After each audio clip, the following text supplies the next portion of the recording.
Hello friends, नया नज़रिया के 7वें अध्याय में आप सभी का स्वागत है। आज हम जो 3 किताबों की बात करेंगे उसमें पहली किताब है आनंद मठ। आनंद मठ इसलिए विशेष है क्योंकि इसी से हमारा नेशनल सॉन्ग लिया गया है। और आनंद मठ की जो कहानी है वो सन्यासी विद्रोह 1763-64 की जो विद्रोह सन्यासियों द्वारा की गई थी, पिलग्रिमेज टैक्स जो लगने लगे थे अंग्रेजों के द्वारा, तो उस पर विद्रोह किया गया है। और इससे आपको पता चलेगा कि समाज में क्रांति की कितनी ज़रूरत होती है। और इसी से भारत आगे चल के प्रेरणा लेते लेते कई तरह की क्रांतियां करता है। 1857 की क्रांति, कोल विद्रोह, मुंडा विद्रोह और कई तरह के जन क्रांतियां देखने को मिलती है। और आगे चल के भारत छोड़ो जैसे आंदोलन बड़े बड़े देखने को मिलते हैं। तो देश में और समाज में क्रांति बहुत ज़रूरी है। इस बात को आपको इस किताब को पढ़ने के बाद समझ में आएगा और कितने लोगों ने अपनी जान दी है ये भी समझ में आएगा।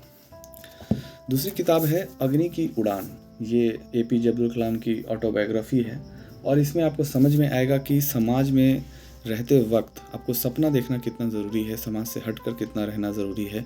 समाज के लिए सोचना है तो सपना बड़ा देखना पड़ता है। समाज में सपना ऐसा देखना होता है जो आपको जीवन भी ले ले, तब भी वो सपना पूरा ना हो, इतना बड़ा सपना हो कि आपको वो पूरा जीवन मांग ले। ऐसा सपना कलाम साहब देखने को कहते हैं। और एक हर स्टूडेंट को ये किताब पढ़नी चाहिए ताकि वो भी एक बेहतर सपना देख सके। आकर्षित सपना नहीं, ऐसा सपना जो समाज में बदलाव लाए।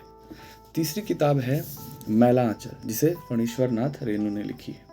और ये आज़ाद भारत का पहला आंचलिक उपन्यास आप कह सकते हैं।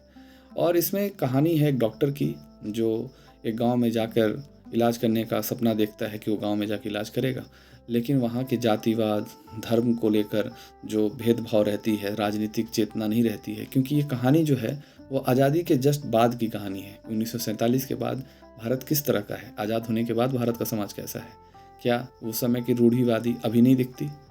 तो आपको यही किताब पढ़ने से आपको ये समझ में आएगा कि 2025-26 में हम आ चुके हैं।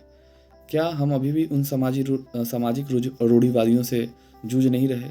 जातिवाद, स्त्री का दमन और धर्म को लेकर भेदभाव, राजनीतिक चेतना का ना होना, किसी पार्टी के पीछे भागना, कोई अपना विवेक, अपनी चेतना ना होना। तो इस तरह की चीज़ों पर फणीश्वर नाथ रेणु ने एक गांव को माध्यम बनाकर चोट करने की कोशिश की है और आपको समझाने की कोशिश की है कि समाज में शिक्षा की कितनी ज़्यादा ज़रूरत है।